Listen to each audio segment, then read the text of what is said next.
Bom dia, flor do dia! Bom dia! Deixa eu começar te perguntando para você começar a contar a sua história.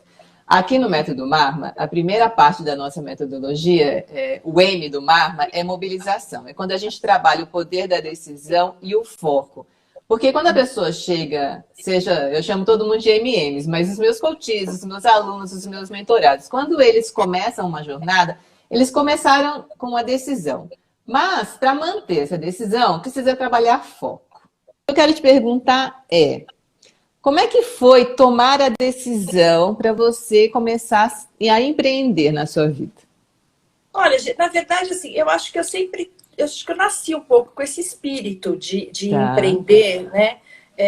Eu me formei em psicologia e na época que eu estudava psicologia, eu trabalhava em RH, porque eu trabalhei durante muitos anos em RH. E é o primeiro lugar que dá para você trabalhar com psicologia é dentro de uma empresa, É, enquanto você não é formada. sim. Mas eu estava em empresa, mas eu queria ser autônoma, né? Então, assim, eu já tinha um desejo de fazer uma carreira solo. Apesar de ter Tá. uma segurança, porque a empresa sempre te dá uma segurança, né? Por isso que é tão É, difícil para as pessoas, às vezes, começarem a empreender, porque tá sim. ali naquele lugar confortável, né? Porque é gostoso, né? Você tem Uma salário, pseudo-segurança, né, amor? né? Você tem um salário, você tem benefícios, é uma É, falsa segurança realmente. é. Mas eu sempre quis seguir carreira solo. Eu queria ser terapeuta, era meu sonho. Tá. Então, logo quando eu me formei, eu já comecei a trabalhar em consultório. Mas assim, não dava para, ainda não me sustentava. Então, eu Sim. tinha a empresa e tinha o consultório. Até o momento que eu já queria, assim, seguir mesmo pela área clínica. E seguir pela área clínica, de uma certa forma, é empreender. Porque É. quando você, apesar que os profissionais de saúde não têm muito essa visão. Porque o Sim. profissional de saúde, ele é muito mal preparado para fazer É. administração, gestão, né? Eles não Sim. sabem fazer organizar as suas Não ensinam contas, isso na faculdade, não né? ensinam isso na faculdade. E eu não É. sabia que eu estava empreendendo, na verdade, naquela época. Eu sabia que eu queria ser terapeuta, só isso, né? Tá. Mas eu sempre tive. Mas desde então, eu sempre tive mais de uma atividade, G. Eu nunca fiquei Tá. só numa coisa. Então, quando eu estava em empresa, eu estava em empresa e consultório. Quando Tá. eu comecei consultório e comecei a dar treinamento em empresas. Porque eu fiz a Hum, formação em neurolinguística, ainda na época da faculdade eu comecei a estudar PNL. tá. Então, por conta disso, eu já tinha essa veia, né, de trabalhar com treinamentos, com Hum, cursos. Então, eu estava lá com consultório e com treinamentos, né, dando consultoria para a empresa em treinamentos e tá. dando consultoria também, treinamentos presenciais, né? Eu que dava os cursos, não para empresas e também eu oferecia os cursos para as pessoas. Então, assim, eu acho que já tinha essa vontade de empreender. Quando você pergunta o que me motivou a fazer isso, eu acho que, primeiro, que eu sou uma pessoa que eu tenho certeza que eu não posso ter chefe, sabe? Eu não combino muito, eu não combino muito com essa coisa de ter um chefe, não no sentido de respeitar a hierarquia, não é nesse aspecto, Uhum, mas uhum. é no sentido de eu sou muito criativa, eu sempre quero Sim, fazer você falou, você tem esse pensamento à frente e é muito verdade, assim, eu tô sempre querendo mais, eu tô sempre querendo fazer coisas diferentes. E quando você está dentro de uma empresa, você tem que seguir um modelinho, você tem que seguir sim, um tan, tan, tan, tan. E tudo bem, eu acho que tem lugar para a gente fazer sim, isso, e as empresas precisam de pessoas assim, e tá sim. tudo certo quem é assim. Mas eu não combino muito com esse estilo. Eu sou mais, talvez, arrojada e Mais quero sempre livre? mais livre, entendeu? Então, eu acho que o grande gancho, eu acho que o grande fator que motiva uma pessoa, primeiro é ela se conhecer, é ela saber quais Uhum. são as suas limitações, né? Ela ter uma conversa muito franca com ela mesma, porque empreender não é fácil, não tem segurança nenhuma. Não. Só Mas que quando que quando se você você, entra, quando que você tomou consciência que você tinha decidido trilhar um caminho do empreendedorismo? Você falou assim, eu comecei meio sem saber. Quando é que você ganhou essa consciência? Gente, eu sou uma empreendedora. Você lembra disso? eu acho que foi nessa saída da empresa e assumir o consultório. Eu sabia Tá, que eu queria seguir carreira solo. Eu sabia que eu. Só entendi. que assim, eu continuei, né, prestando serviços para algumas empresas.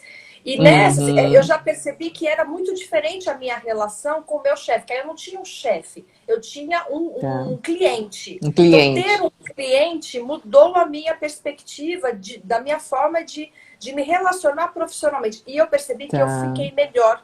eu percebi que a minha atuação, ela foi melhor. Eu fui mais, mesmo seguir, porque quando você presta serviço para uma empresa, você tem que seguir também os critérios da empresa, você tem que seguir, né, o que a empresa quer, claro. Mas eu me senti, a liberdade, né, a possibilidade de poder dar palpite, eu achei que eu me tornei uma pessoa que colaborou mais com as pessoas. Eu acho que neste momento eu me dei conta que o que eu queria para minha vida era uma jornada de empreender para poder colaborar. Eu acho que o grande gancho para mim foi isso, assim, né? Tanto é que eu segui carreira como terapeuta há muitos anos, sempre continuei dando consultoria, tanto é que a gente se conheceu num desses momentos que eu estava dando consultoria para uma empresa, e você também, a gente era consultora nessa empresa, consultoras autônomas, né, nessa empresa. E então, assim, eu continuei por muito tempo, assim, e passei depois a dar aula, porque eu gosto muito de ensinar. Eu acho que tá muito... Aí eu tô até aqui falando com você, tô me lembrando, eu pequena, criança, brincando de escolinha, que era uma brincadeira que eu achava muito bacana, né? Então, eu acho que assim, ensinar as pessoas, poder colaborar com o crescimento das pessoas, era algo que estava em mim. Mas quando eu consegui colocar em prática, foi muito prazeroso, né? Foi muito gostoso e eu percebi que eu poderia ter uma atuação melhor, eu poderia ser uma pessoa melhor profissionalmente, né? Fora os feedbacks que eu fui recebendo. Claro, coisa que não deu muito certo, teve, né? Empreender não é fácil. Faz parte. Então, mas assim, por exemplo, eu vou te contar que no ano 2000 foi quando eu lancei o meu primeiro site. No ano 2000, eu tinha amigas que trabalhavam comigo no consultório, que eu trabalhava numa clínica que eram 10 pessoas, né? Todos autônomos, éramos juntos ali. Elas não tinham nem e-mail no ano 2000. Falava assim, imagina, como assim? Você tem um site? Não pode, é proibido, né? O psicólogo não pode ter sites, não pode ter e-mail, não pode ter esse contato, essa proximidade. Mas eu achava que eu precisava estar próxima das pessoas. Então, eu acho que esses fatores de querer ajudar, de querer colaborar, de se sentir livre para fazer as coisas de uma forma melhor, de estar aberta, acho que tudo isso foi facilitando e foi me dando, assim, muita gasolina para eu continuar, né? Mas, assim, ter uma empresa... Eu cheguei a ter uma empresa há uma época atrás que não tinha nada a ver... com o que eu faço hoje, né, a startup, mas eu tive uma clínica mesmo psicológica e psiquiátrica. Eu tinha um sócio, que foi a primeira empresa mesmo que eu tive. Mas ali não deu muito certo, porque eu continuei como terapeuta, né? Eu não fui gestora da empresa, porque eu tinha um sócio, ele era o gestor, e eu era a diretora clínica. A gente tinha vários convênios, tinha psiquiatra contratado. Mas para você ter uma ideia, foi minha primeira grande perda no empreendedorismo. Porque eu fui muito alheia a essa parte de gestão. E quando eu vi, eu estava sendo enganada pelo meu sonho. Ali nasceu uma empreendedora de uma forma diferente. Deixa eu aproveitar o gancho. Aqui a gente também... A segunda etapa do método Marma é o A de avaliação, né? Você tem várias ferramentas, a FOFA, a balança, cenário atual, soluções esperadas, que a gente faz uma avaliação, que eu sempre falo, se eu vou viajar, preciso avaliar, né? Para onde eu quero ir, se eu tenho dinheiro para ir, se eu tenho roupa para ir. Então, eu acho que você está falando assim, naquele momento você ainda não tinha essa consciência de analisar o seu interno conscientemente, não que você não soubesse o seu potencial, e analisar o externo, o mercado, o sócio. E aí, com essa perda, você acha que você ganhou essa consciência? Opa, preciso fazer uma coisa mais formal. Eu tinha uma empresa formal, mas eu não tinha uma presença formal. Eu não uma estratégia de gestão formal, entendeu? Porque eu meio que continuei naquele modelo que a gente começou, né, no começo da nossa conversa, do profissional da saúde, que fica ali só atendendo, não fica que ali... Que tem uma intuição muito forte. Né? Você tem uma intuição muito forte. Então, quando a gente tem uma intuição muito forte, às vezes a gente esquece de analisar dados, não é verdade isso? Sim, com certeza. Não, tanto é que eu larguei totalmente na mão dele, né? E quando eu descobri, eu descobri porque eu comecei a achar que não estava valendo a pena para mim. Aí, quando que você resolveu, então, criar a sua startup com seu marido? Conta um pouquinho pra gente. Essa história é muito engraçada, né? Porque assim, aí eu casei, né? Eu casei no ano 2000, então meu marido trabalhava em banco e na área de gestão de TI, e eu continuei minha vida como psicóloga, dando curso, fui dar aula em faculdade, né? A vida foi seguindo. Eu na minha carreirinha de psicóloga, ele na carreira dele na área de TI em banco. Mas a gente sempre teve vontade, porque isso era uma coisa que estava em mim. E eu acredito que eu meio despertei isso nele também. Ele tinha também de ter uma atividade paralela. E ele tentou algumas coisas. Então, assim, ele fez um site sobre para divulgar parceiros para fazer mentorias em festas infantis. Ele montou um site sobre isso. Depois ele montou um site sobre compartilhamento de dados, mas foi bem na época do Google Docs. Então, assim, ele já vinha criando algumas coisas. E eu sempre junto, mas dando pitaco, assim, né? Sempre por perto, ajudava, formatava, dava uma olhada, dava palpite, mas não necessariamente trabalhando junto, né? Mas em 2014 ele lançou, né? Veio com uma ideia, porque ele sempre vinha com ideias, né? Olha, tive essa ideia aqui. Ele sempre teve esse desejo, né, de ter um negócio, apesar dele trabalhar em banco, ter aquela pseudo-segurança, mas ele tinha vontade, mas não sabia direito o quê.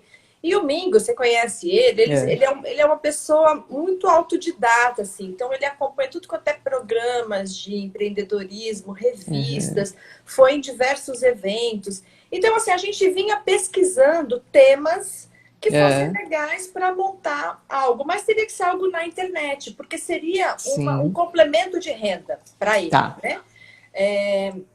E aí, numa dessas, ele criou alguns sites que também não deu certo, porque é aquilo, né? Dizem que você sabe que tem uma teoria que diz que a partir do quarto negócio é que dá certo, né? Você tem que tentar 1, 2, 3, aí a partir do quarto, porque aí você aprendeu, você teve a experiência, você foi navegando por diversas formas até que você consegue montar. Eu tenho aqui, eu tenho uma frase da minha equipe que eles falam assim, que nenhum plano sobrevive ao campo de batalha, né? Bom, né? Porque é isso, né? A gente tem que... Você vai enfrentando diversas batalhas até que você chega... Sim. Porque assim, as pessoas às vezes olham, né? E vê quem empreende ou quem emagrece e fala assim, nossa, foi tão fácil para ela, né? Quando vê o resultado, né? Teve sorte, né? Nossa, que sorte. Não é sorte. Tudo requer muito empenho, requer muita dedicação, né? E aí um dia ele chegou para mim com uma revista e falou assim, olha que legal isso aqui. Ele tinha descoberto nos Estados Unidos uma empresa que faz a ligação entre quem tem um produto e quem quer alugar. Então, nesse site, ele conecta, né? Então, por exemplo, você tem uma furadeira e eu preciso de uma furadeira, então ele conecta eu com você para eu poder alugar de você. E ele achou muito legal. Isso foi em 2014. Em 2014, a gente nem falava ainda direito sobre economia compartilhada. É verdade. O máximo que a gente já estava ouvindo falar era do Uber. O Uber era a primeira coisa que a gente ouviu falar sobre aluguel. Porque até então aluguel era aluguel de vestido, né? A gente alugava vestido, alugava terno para casamento. Era isso, coisas de aluguel. Mas aí ele chegou com essa revista e falou para mim, olha que interessante, né? Esse site e tal. Ele falou, poxa, a gente podia fazer uma coisa assim. Esse site, eles alugam furadeira, aluga barraca de camping, aluga mala, aluga bicicleta, várias coisas. Poxa, alugar um negócio, ter um negócio para alugar diversos itens, acho que é complicado. Mas alugar mala seria legal. Quando ele falou isso, eu li para ele e falei assim, gente, alugar mala é sensacional, né? Eu falei, isso eu vou com você. Agora nós vamos ser sócios. Passou pelo meu crivo. Passou pelo meu crivo. Mas assim, porque eu vi nisso um negócio que era diferente. Porque eu não queria só ter uma empresa. Mais do mesmo. Entendeu? Eu queria ter algo que fosse, assim, muito bacana, que as pessoas se surpreendessem, que as pessoas falassem, gente, que legal! E até hoje, você vê, foi 2014 que nós montamos, estamos em 2020, 6 anos da empresa, mas até hoje, porque muita gente ainda não conhece, porque a economia compartilhada é algo ainda muito novo, mas em 2014 era muito mais, então as pessoas falavam assim, aluguel de mala, Nossa, aluguel de mala, muito legal. Então, Sim. essa surpresa das pessoas me motivou muito a fazer o negócio crescer. E quando a gente começou, a ideia era ter um negocinho pequeno para a gente ter um ganho Aham. extra, né, de Tá. dinheiro. Mas acontece que em um ano tomou um formato muito diferente, porque a gente começou, a gente se inscreveu em alguns programas de aceleração de startups. A Aham. gente foi aprovado num desses programas, o que Uhum. foi muito bacana, porque, de novo, né, sem ajuda a gente não vai para lugar nenhum. Era isso que eu ia te perguntar. Se você bateu muito cabeça antes de procurar ajuda, ou logo vocês tiveram o insight de dizer, preciso de ajuda e vou procurar algum programa, alguma Não, coisa. assim, teve uma hora, durante um ano, mais ou menos, a gente foi fazendo um arroz com feijão, porque a gente também estava testando para ver se o negócio Tá. funcionava. Uhum. Mas a gente sempre buscou ajuda, porque tanto eu como o Ingo, a gente é muito aberto para ir conversar com pessoas, para ir buscar Tá. ajuda. Então, tanto é que assim, a gente era tão despreparado. Pra você ter uma ideia, ele foi conversar com uma amiga, uma pessoa que também começou com o negócio de aluguel. E ela falou para ele, poxa, mas você não precisa comprar a mala de um distribuidor, você pode ir direto na fábrica, né? Você já tem o CNPJ. Então, assim, ele não tinha nem essa noção naquela época de Tá. que podia fazer negócio diretamente com a fábrica, entendeu? Então, Entendi. assim, é um detalhe simples, mas Sim, mostra o quanto que a gente não tinha muito noção sim. de como a roda gira, né? Aham. E foi bacana nesse sentido, porque a gente sempre foi procurando ajuda, e nesta época, em 2014, 2015, começou-se a se falar muito sobre investidor Tá. anjo, sobre Aham. essa coisa das aceleradoras de startup, porque meio que começamos a trazer isso que já estava nos Estados Unidos muito forte, e aqui para o Brasil Aham. começou essa onda. Sim. Então, começaram a surgir esses programas. E a gente sabia que a gente precisava de duas coisas: mentoria e dinheiro. Né? Mas o Tá. dinheiro não era nem tão importante, porque assim, a gente estava ainda com os nossos trabalhos Aham. acontecendo, porque Sim. ele ainda continuou no banco, eu continuei no consultório, e como estou no consultório até hoje, porque Sim. eu tenho part-time, né? Ele hoje está full-time, mas ele, durante um ano Sim. ele ficou nas duas coisas, né? No banco e também Uhum. na empresa. Mas a gente sabia que a gente precisava de mentoria, porque chegou uma hora que a gente falou, tá bom, a gente já entendeu que isso é um negócio, a gente já Aham. tem o fornecedor, a gente já tem a empresa, as pessoas estão querendo. A gente começou a divulgar nas redes sociais, já no Facebook, em 2014, que foi o Uhum. nosso o raio-x que mostrou que tinha negócio ali, né? Só que a gente falou assim, tá, mas como é que a gente faz? Como é que a gente cresce agora? Porque foi esse o ponto. A gente Tá. entendeu que tinha um negócio, mas a gente não sabia como crescer. A gente não Tá. Dá sabia o como próximo evoluir. passo. É. E aí a gente entendeu que precisava dessa mentoria. A gente entendeu. Tá. Porque eu acho que, assim, tô aqui pensando, né, no método Marma, deve ter esse processo também. A pessoa toma a Sim. decisão que ela quer emagrecer. Ela Isso. começa a fazer Que é o algumas coisas. M. Aí não dá certo. Aí ela fala: É Meu Deus, isso. preciso de um método. Preciso achar, né? É. Preciso achar alguém para me dar esse apoio. Porque Que você, a gente. essa parte, só te cortando um pouquinho, essa parte da história que você está contando já é o R, que é a resolução, que é quando a gente começa a fazer pequenas ações que vão dando resultado, mas ainda a gente não está preparado para criar um grande planejamento. Então, o Uhum. M de mobilização, o A de avaliação, o R de resolução. Quando você já toma várias ações, que foi que você está contando aí, que estavam dando resultado, chega uma hora que você fala, opa, eu preciso aumentar o meu planejamento e criar uma Sim, escala de crescimento. Que aí a gente entra no exatamente. M, que é o mapa, que é quando você está pronto para fazer maiores planejamentos, buscar mais ajuda, porque todo mundo que chega para mim chega achando que eu vou salvar a vida delas e uma única profissional vai dar jeito em tudo. E aí, quando a gente chega nessa etapa da metodologia, ela vê que ela precisa, talvez, de uma terapia, Sim, talvez de uma nutricionista, de um professor de atividade física, de um curso de teatro, enfim, ela vai utilizar outras coisas para ela chegar onde ela quer. E eu acho que foi aí quando você percebeu, falou, bom, já tenho as minhas pequenas ações, já estão dando resultado, eu preciso ampliar. Como é que eu amplio? Criando uma escala maior, que acho que foi aí que exato. você teve a sacada. Eu acho que quando você aprende a ouvir, você entende que não é mais sobre você. O teu negócio Exato. não é mais sobre você, é sobre o teu cliente, né? Então, assim, Muito não bom. é o que você acha que é o certo, é o que serve para ele, né? Na referência dele. Muito bom, Gê, é isso mesmo. Eu acho que quem tem essa capacidade, né? Porque muitos empreendedores e empresários, que é diferente, né? Empreendedor e empresário, são É, coisas diferentes. sim, São muito arrogantes, sabe? é, Assim, não, eu sei fazer, é é, desse jeito, é assim que faz, eu não vou mudar o meu negócio. Né? Não ouve as pessoas, não ouve é, os conselhos, não ouve o cliente principalmente. Então, nessa de ouvir o cliente, a gente acabou criando alguns produtos que a gente nem imaginava ter. Né? Porque a princípio era uma empresa de aluguel de malas. de mal. Só que assim, muitos clientes nos pediam. Uma vez uma cliente chegou e falou assim: você não tem alguma coisa para amarrar o meu cadeado na mala? Aí a gente ficou assim, como assim, né? Não, porque existe um negócio que chama golpe cesárea e eu queria evitar, já passei por isso, eu queria achar um jeito de Sim. resolver isso. Aí essa cliente falou com o Mingo, ele falou assim, o que é golpe? Ele nem sabia, né? Golpe cesárea, não sei se Aham, você já viu, aham, Gê. É um negócio que o cara já. enfia a caneta no Sim, e zíper, abre ele sem ver. abre, aí ele tira, aí ele vai e fecha, né? Dentro da bagagem, lá dentro do aeroporto, né?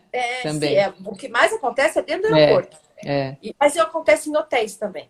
Aí Ah, ele falou, olha, eu não sei, mas eu vou pesquisar. Bom, não deu outro. Ele pesquisou, entendeu que era o golpe, criou um negócio, no hum, princípio meio artesanal, deu para ela experimentar. Ela falou, então ele montou um cabinho, que a gente deu o nome depois de lacre bag, que tá, conecta o cadeado ao zíper. Então o cara não tá. E aí a consegue pessoa não fazer o golpe. abre. É Entendi. um lacre, só que de aço. Porque existe no mercado o lacre, mas aquele de plástico, que é o Sim, enforca-gato. sim, Só que a gente isso. fez um de aço, que aí não tem Tá. como quebrar com a mão, Quebrar. né? E Entendi. foi, e foi um sucesso. Assim, aí criamos um produto, lacre bag. Aham.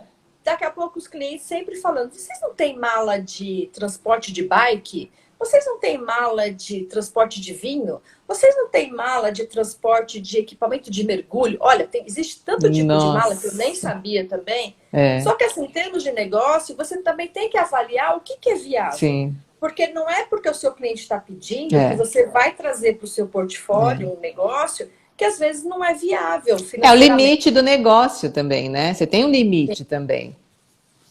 E você tem que avaliar se aquilo vai te trazer benefício ou às vezes vai te atrapalhar dentro do seu negócio. Sim. Então a gente tem que ter essa percepção. Mas uma coisa que sempre se repetia era a tal do aluguel da mala de vinho. As pessoas falavam muito sobre isso. Então a Ah, gente foi entender o que era a mala de vinho, né? Que malas existiam, se existiam no mercado. E a gente descobriu que existiam alguns modelos, mas parece, é. sabe caixa de ferramenta? Aquelas caixas Sei, grandes sei. pesada, de ferro, né? Então a gente encontrou esse modelo que é caro e Hum, pesado. Ainda mais depois que mudou, né? Você tem que ter, a mala tem que ter 23 quilos e tal. sim. Essas malas, elas vazias já pesavam 11 quilos. Então a Nossa. gente começou a entender que era assim, não era um bom negócio para aluguel e muito cara. Então a gente ia comprar essa mala para alugar várias vezes para ela se pagar, Sim. né? E a gente começou a pensar numa solução. Puxa, o que a gente pode fazer para poder atender o cliente? Daí a gente pensou em ter um dispositivo que pudesse É. colocar dentro das nossas próprias malas para poder fazer o transporte de vinho. Daí nasceu a Wine Bags, que é uma espuma que vai É. dentro da mala e aí a Olha. gente pode alugar para as pessoas uma mala de vinho. Então, as malas a gente já tinha, porque a gente, o Aham. estoque é Sim. nosso, né? Então a gente desenvolveu essa espuma. Claro, aí a gente patenteou, a gente, né, deu entrada nos registros, a Sim. gente criou um nome, a gente criou um site para ter segurança, porque não é assim, fiz, pronto, criei. É. Você Sim. tem que ter algumas seguranças para poder Sim. fazer. Você tem que, a Sim. gente chama, né? Você tem que lacrar o mercado, entendeu? Você tem que, É. de alguma Sim. forma, você tem que fechar Sim. aquilo. É. Mas, enfim, a gente começou a disponibilizar a mala de vinho para o aluguel. Muitos começaram a ter interesse na compra. Daí a gente É. começou a vender a mala de vinho também. Então, hoje, essa startup que nasceu com a intenção de ser um complemento de renda, com o tempo ela se tornou uma franqueadora, né? Aham. Daqui a pouco ela se tornou uma empresa, uma fábrica, porque hoje a gente fabrica o lacre bag e a gente fabrica Sim. a espuma, né? A wine bags. Aham. e a gente continua fazendo o aluguel. Ô, Rô, me fala uma coisa. Quem foi a Rô lá do começo e a Rô de hoje? O que você percebe quais foram as mudanças substanciais em você? Olha, eu acho que a Rô lá do começo, ela era muito individualista, porque quando eu Tá. pensava em ser uma terapeuta dentro de um consultório fechado e atender uma pessoa, ou no máximo um grupo, eu era bastante Hum, individualista na minha forma de trabalhar, né? Por mais que eu tá. desejasse ajudar muitas pessoas, e isso ainda está em mim, mas o meu Hum. trabalho era solitário. Por mais Era que um eu a um. fizesse, por mais que eu fizesse supervisão, porque você sabe, a gente como terapeuta, a gente precisa fazer supervisão clínica, Sim, por sim. mais que eu participasse de grupos de estudo, e participo até hoje, porque eu acho que é importante, a gente não para de estudar, mas era um trabalho individualista. Eu acho que feito essa migração e ter me unido, né, ao meu marido e ter montado essa empresa, ter colocado o meu coração, me tornou uma pessoa mais aberta, hoje eu não sou uma, né? Hoje eu faço parte de uma Uhum, rede, hoje eu faço parte de um sim. grupo, hoje eu tô ligada às pessoas, né? Então eu acho que eu tô mais, sei lá, mais participativa, mais colaborativa, eu Tá. ouço mais, eu, é, eu não tenho um chefe, mas eu tenho um sócio, né? Então, lembra que Sim. eu falei lá no começo, eu descobri que eu não gostava de ter chefe. Só que quando você tem um sócio, não é muito diferente, É, porque às vezes não. você tem que baixar a bola, você tem que repensar. Mas acho que hoje eu estou mais amadurecida para entender que vale a pena estar com outra pessoa, Uhum. dividindo, né, essas tarefas, somando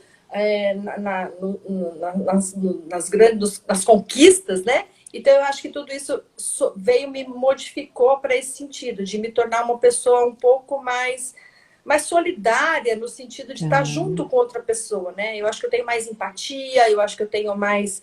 é, Baixei a bola, sabe? Eu acho que eu baixei a bola, acho que Sim, é bem sim. isso, sim. Eu acho que Deixou do talvez eu eu, fosse passou mais. para nós, né?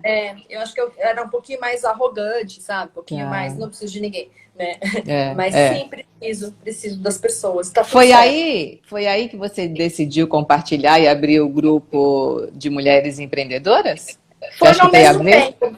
Tá. Não, tem tudo a ver. O grupo começou por isso, porque assim, primeiro que tinha uma estratégia de marketing de É, querer divulgar para as pessoas o aluguel de malas. tá. E o nosso principal cliente é a mulher. A mulher é quem aluga as malas. Normalmente a mulher é quem resolve as viagens nas Tá. famílias.